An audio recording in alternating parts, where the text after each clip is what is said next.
안녕하세요. 부산국제장애인협의회입니다. 학과시험 동영상 강의 오늘은 15차가 되겠습니다. 주요 내용은 교통사고 처리 및 응급처치와 관계된 내용을 살펴보도록 하겠습니다. 아울러 교통사고 처리 특례법이라는 법의 조항과 관계된 문제를 집중적으로 풀어보겠습니다. 자, 맨 처음에 교통사고 처리 및 응급처치와 관계된 부분을 살펴보겠습니다. 자, 첫 번째 교통사고의 신고입니다. 교통사고를 보았을 때 경찰 공무원 등에게 사고가 일어난 곳, 장소, 그 다음에 사상자 수, 그 다음에 부상 정도, 그 다음에 손괴한 물건, 그 밖의 조치사항 등을 알립니다. 그 중에서 제일 중요한 거는 두 가지죠. 그 다음에 교통사고를 낸 운전자의 조치. 제가 사고를 냈으면 자, 제일 먼저 하셔야 될 게 즉시 정지입니다. 정지를 하셔야 돼요. 자, 계속 가게 되면 문제가 생깁니다. 그 다음에 사상자 구호. 자, 다친 사람이 어떻게 되어 있는지 필요한 응급조치를 취해 주셔야 되겠죠. 그 다음에 112나 119에 신고를 하셔야 돼요. 제일 먼저 정지. 이거부터 하셔야 됩니다. 자, 그 다음에 교통사고 처리 및 응급처치에 대해서 알아보겠습니다. 자, 사고 현장 조치는 112 또는 경찰서나 119 소방서 구급대에 신고하고 2차 사고 예방을 위해 고장 촬영 표지를 설치하되 응급처치 전문요원의 도움을 요청하여 실시합니다. 자, 그 다음에 부상자의 의식을 확인을 해봐야 돼요. 사람이 다쳤는데 신고부터 하시는 게 아니라 제일 먼저 해보실 거는 말을 걸어 보시면 돼요. 또는 어깨를 가볍게 흔들어 봅니다. 자, 그런데 이렇게 했음에도 불구하고 부상자의 의식이 없는 경우는 말을 못하겠죠. 그때 제일 먼저 하셔야 될 거는 기도 확보, 호흡을 할 수 있는 통로를 만들어 주는 겁니다. 두 번째 인공호흡, 그 다음에 심폐소생술이라고 가슴 압박의 순서로 합니다. 이게 그런데 2011년부터는 약간 순서가 바뀌었는데 지금 출제된 문제는 이 순서대로 하시면 됩니다. 기도 확보, 인공호흡, 가슴 압박. 그 다음에 부상자의 부상이 아주 심한 경우, 차량 화재 또는 현장에 그대로 놔두면, 그러니까 전봇대 전신줄을 부딪힌 충돌한 사고가 벌어져서 감전의 위험이 있거나 이런 상태가 아닌 경우를 제외하고는 함부로 부상자를 옮기지 말아야 합니다. 2차 피해를 입힐 수 있기 때문에 그렇습니다. 그러니까 부상자는 함부로 옮기지 말 것. 자, 그러면 505번부터 문제를 풀어보겠습니다. 자, 교통사고 부상자 발생 시 의식이 없는, 여기서 중요한 거는 이거죠. 의식이 없는 부상자에게 가장 먼저 해야 될 거, 제일 먼저 하셔야 될 거, 아까 순서가 2011년부터 바뀌었다고 하지만 저희 출제 문제에서는 이게 제일 먼저죠. 기도 확보. 그 다음에 506번입니다. 자, 교통사고 목격시입니다. 제가 사고를 낸 건 아니고 목격시. 자, 운전자가 취해야 할 가장 적절한 행동은 1번에 보니까 부상자를 이동시킨다. 함부로 이동시키면 안 된다 그랬습니다. 그 다음에 무관한 이유로 사고 현장에서 빨리 이탈한다. 이렇게 되면 방치하는 거죠. 도주하는 차량이 있으면 추격하여 검거한다. 이렇게 하실 만한 분이 있으면 사회 안전을 위해서 중요하지만 대부분의 일반 시민은 조금 힘들겠죠. 그래서 4번에 경찰 관서나 응급보호센터 119에 신고, 부상 정도를 설명한다. 그러니까 부상자를 살펴보셔야지만이 가능하죠. 자, 그 다음에 507번입니다. 자, 발생 시 현장에서 운전자가 취해야 할 순서. 자, 이거 아까 말씀드렸습니다. 자, 제일 먼저 정차, 사상자 구호, 그 다음에 신고입니다. 신고부터 하면 안 됩니다. 사고 났다고 해서 전화기부터 먼저 들고 내리는 게 아니라 얼마나 많은 사람이 다쳤는지, 어느 정도 다쳤는지 확인을 하시고 신고하시는 게 맞습니다. 자, 그 다음에, 자, 즉시 안전한 곳으로 이동시켜야 하는 환자는, 자, 교통사고 환자는 이동시키지 마시라고 했는데, 즉시 이동시킬 수밖에 없는, 자, 피치 못할 사유가 있으면 되겠죠? 자, 1번 다리 골절, 아니죠. 2번 감전의 위험이 있다. 자, 이때 이동시키지 않으면 감전사할 수 있습니다. 그 다음에 의식이 없는 환자 아니고요. 그대로 있고 싶다고 말하는 환자, 이것도 아닙니다. 답은 2번입니다. 그러니까 차에 불이 났거나 감전의 위험이 있거나 이런 경우를 제외하고는 교통사고 부상자를 함부로 옮기지 않습니다. 자, 그 다음에 509번입니다. 자, 교통사고 발생 시 조치. 자, 1번 합의해야만 경찰에 신고할 수 있다. 꼭 그런 건 아니죠. 자, 보험회사에 신고하면 경찰 신고와 동일한 효력이 있다. 보험회사하고 경찰은 같은 기관이 아닙니다. 아무 관계가 없죠. 그다음에 상대방의 의사와 관계없이 즉시 차량을 이동하여 상대방의 의사에 관계없이 즉시 차량을 이동하면 이건 뺑소니로 오인받을 수가 있습니다. 그 다음에 4번 물적 피해 사고인데 굉장히 가벼운 사고예요. 사고 내용과 연락처를 각각 자필로 기록하여 교환한다. 예, 이게 사고 처리죠. 그 다음에 510번입니다. 자, 경찰 관서에 지체 없이 신고해야 할 사항. 경찰 관서에 지체 없이 신고해야 할 사항. 제일 중요한 부분이 뭘까요? 자, 이거는 제일 중요한 거는 얼마나 많은 사람이 다쳤는가가 중요합니다. 그래서 3번이 제일 중요하죠. 물론 2번도 알려주면 좋겠지만 이거는 출동하는 경찰에서 충분히 대응할 수 있는 부분입니다. 그러니까 몇 명 정도 다쳤는지 이거를 알리는 게 중요하죠. 그리고 어느 정도 다쳤는지. 자, 그 다음에 511번입니다. 가장 먼저 취해야 할 응급처치. 가장 먼저 취해야 될 것 뭐가 될까요? 자, 일단은 안전한 곳으로 무조건 옮긴다. 이게 아니라 일단은 의식이 있는지 없는지를 확인하고 의식이 없을 때는 기록 확보하는 게 중요하겠죠.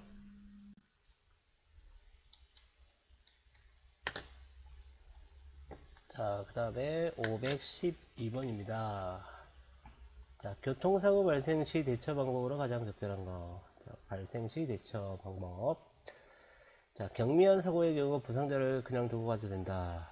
자, 아무리 경미하다 하더라도 부상자인데 그냥 방치하면 안 되겠죠? 그 다음에 복잡한 교차로에서는 차를 그 자리에 세우고 시비를 거린다. 문제는 차량을 이동시키면 안 되는데 문제는 복잡한 교차로입니다. 그러니까 교통 혼잡이 있을 수 있으니까 합의화에 이동을 하셔야 되겠죠. 그 다음에 즉시 정차하고, 그 다음에 사상자 발생했을 때는 구호 조치하고, 그 다음에 신고하고, 그 다음에 자, 이동할 수 없을 때는 아무 조치 없이 도로에 차를 세운다. 이게 아무 조치가 없다는 말이 상당히 나쁜 의미를 갖고 있습니다. 그래서 방관한다는 얘기죠. 자, 그래서 3번이 정답입니다. 그 다음에 513번입니다. 경미한 부상자가 피를 흘리고 있습니다. 경미한 부상, 그렇게 심각한 부상은 아니고요. 피를 흘리고 있다. 자, 1번 출혈이 경미할 때는 상처에 깨끗한 거즈나 헝겊을 대고 손으로 꼭 눌러 압박한다. 이게 제일 중요한 부분이라고 할 수 있습니다. 자, 2번에 보니까 심장에서 먼 곳이 아니라 심장에서 가까운 거, 그 다음 심장보다 낮은 곳이 아니라 높은 곳, 그리고 우황청심은 이건 맨날 들고 다니는 것도 아니고요. 그 다음에 514번입니다. 자, 부상자의 의식 상태를 확인하는 방법. 자, 어떻게 하면 됩니까? 말을 걸어보면 알죠? 그리고 그래도 말을 못하면 어깨를 가볍게 흔들어 보면 됩니다. 2번입니다. 자, 그 다음에 515번입니다. 자, 교통사고 발생 신고를 받은 경찰 공무원. 조치. 자, 내용으로 맞는 거. 자, 맞는 겁니다. 1번. 자, 차의 운전자에게 부상자 구호 등을 명할 수 없다. 이게 아니죠. 그렇게 구호 조치 최소한 해라. 내가 현장에 도착할 때까지. 이렇게 얘기할 수 있죠. 그 다음에 부상자를 운전 중인 구급차의 경우 승차자에게 필요한 조치를 하도록 명할 수 없다가 아니라 있습니다. 뭐 이런 거, 뭐 붙잡아 주세요, 뭐 이런 거 할 수 있겠죠. 그 다음에 현장에 도착할 때까지 신고한 운전자에게 대기하도록 명할 수 있다. 이게 정답입니다.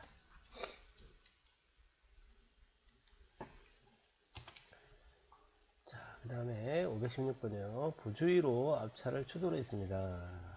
중요한 거는 부상자가 발생했습니다. 자, 1번 다리에서 피가 흐르고 있어 신속히 차량으로 옮겨 병원으로 화상하였다.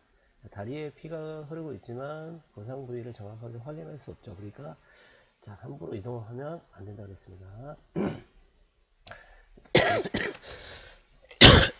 2번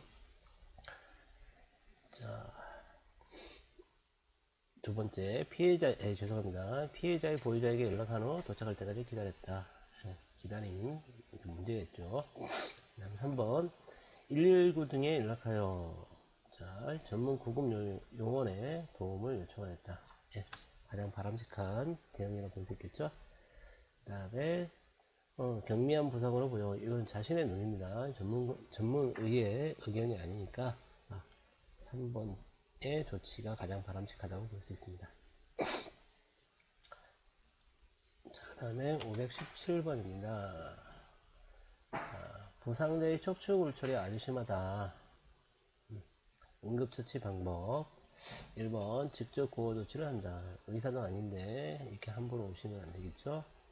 그 다음에 부상자를 갓길로 이동한다. 함부로 이동시키면 2차 부상이 있을 수 있습니다. 그 다음에 자, 후속사고 예방을 위해 신속히 차량을 1차로로 이동한다. 1차로에는 중앙선이 있기 때문에 중앙선 쪽으로 이동시키면 안 되겠죠.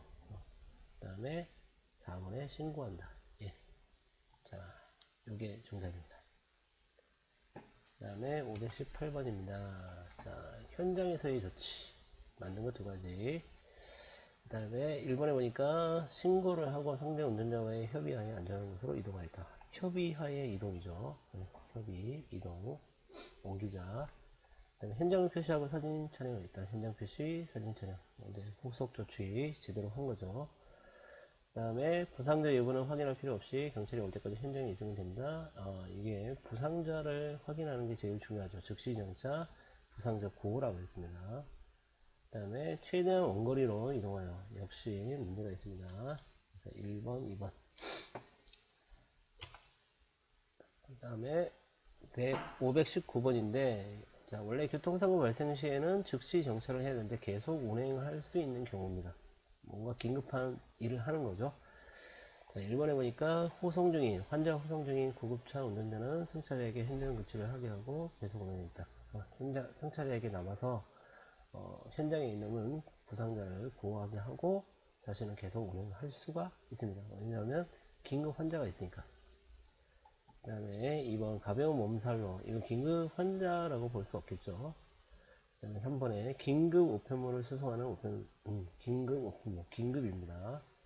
그 다음에 4번에 개인사정 이것도 긴급 아니죠. 그래서 자, 1번과 3번에 해당되는 부분이죠.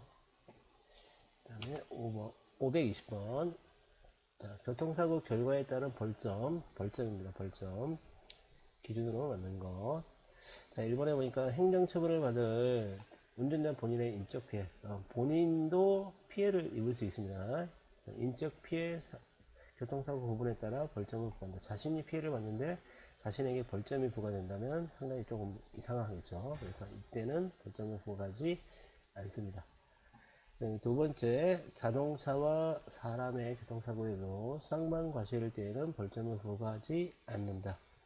쌍방과실이니까 벌점을 2분의 1로 나눠서 부과를 합니다. 그 다음에 3번 교통사고 발생 원인이 불가항력이거나 어쩔 수 없어 피치 못할 상황이죠. 피해자의 명백한 과실인 경우 과실이 분명합니다. 그때는 벌점을 2분의 1로 변경한다.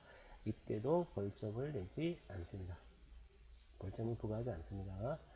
그 다음에 자동차 교통사고의 경우 원인 중 중한 조금 더 책임 행위가 강한 위반 행위를 한 운전자에게만 벌점을 부과합니다. 예, 피해자 가해자와 피해자가 결정이 되고 나면 가해자에게 벌점이 부과되는 게 맞습니다.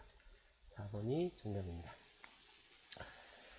자, 그 다음에 복잡한 것처럼 보이는데, 자, 교통사고 처리 특례법, 특별법에 해당되는 형태를 띠고 있는 법률이 있습니다.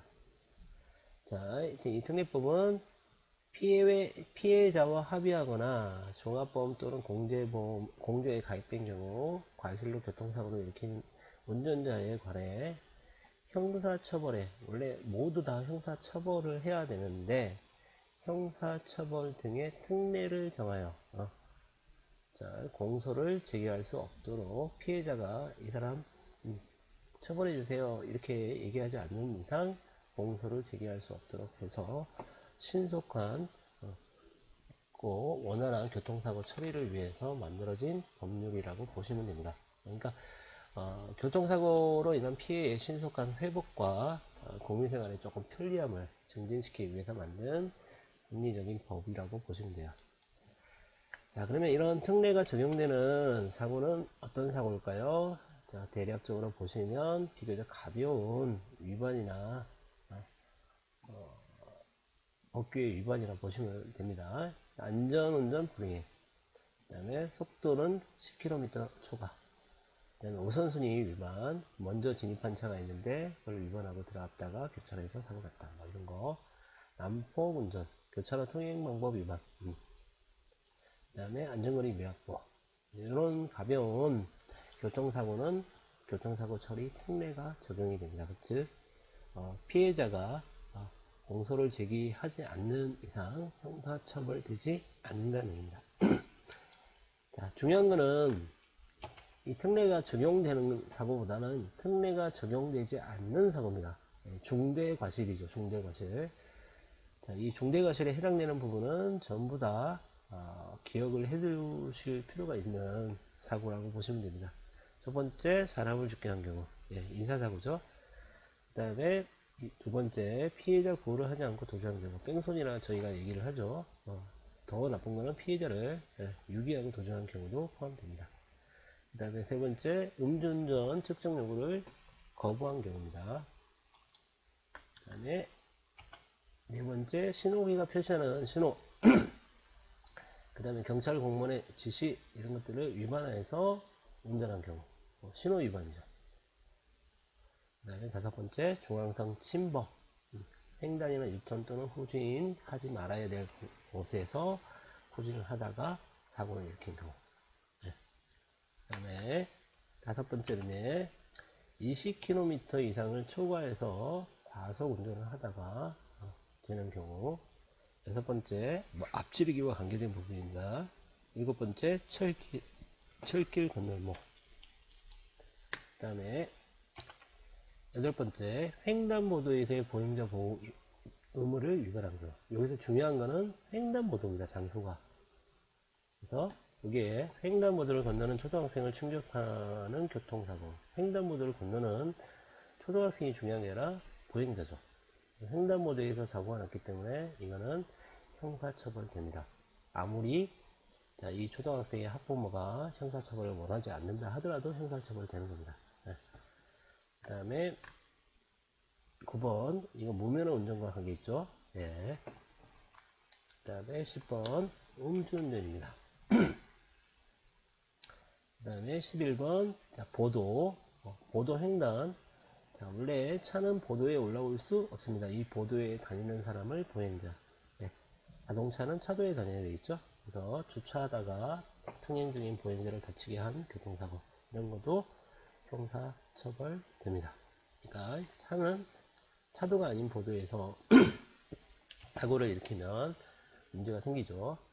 12번째, 추락 방지 의무. 이거는 이제 승객과 관계있는 운수업에 종사하시는 분이죠. 그 다음에 13번은 어린이 보호구역.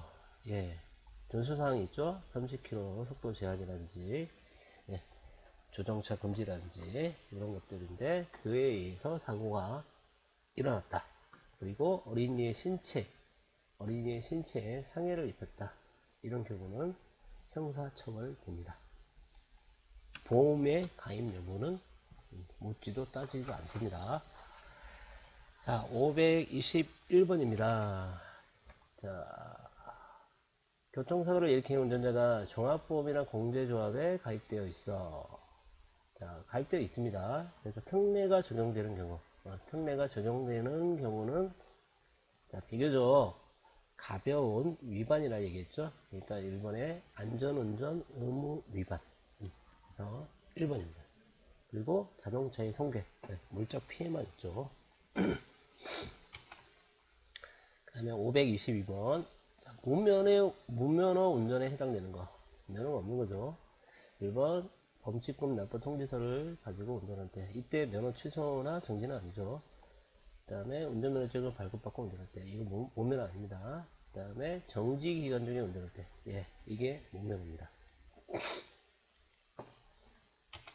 그 다음에 523번. 신고하는 운전자를, 교통사고를 일으키고 신고하는 운전자를 방해하는 경우, 어떻게 되죠? 신고하려고 하는데 신고 못하게 하는 거죠? 자, 이렇게 되면 그 신고 못하게 하는 사람도 처벌됩니다. 그 다음에 524번입니다.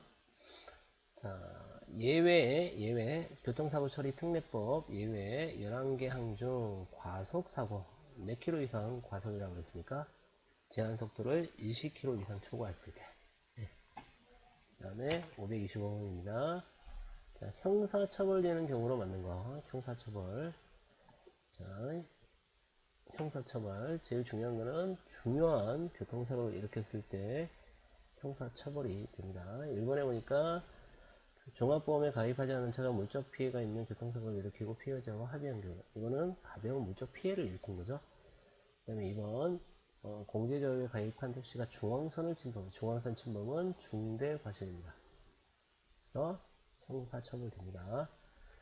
3번 종합보험에 가입한 차가 신호를 위반한 신호위반도 중대과실입니다. 그래서 이것도 처벌됩니다. 그 다음에 안전운전 불이행 이거는 가벼운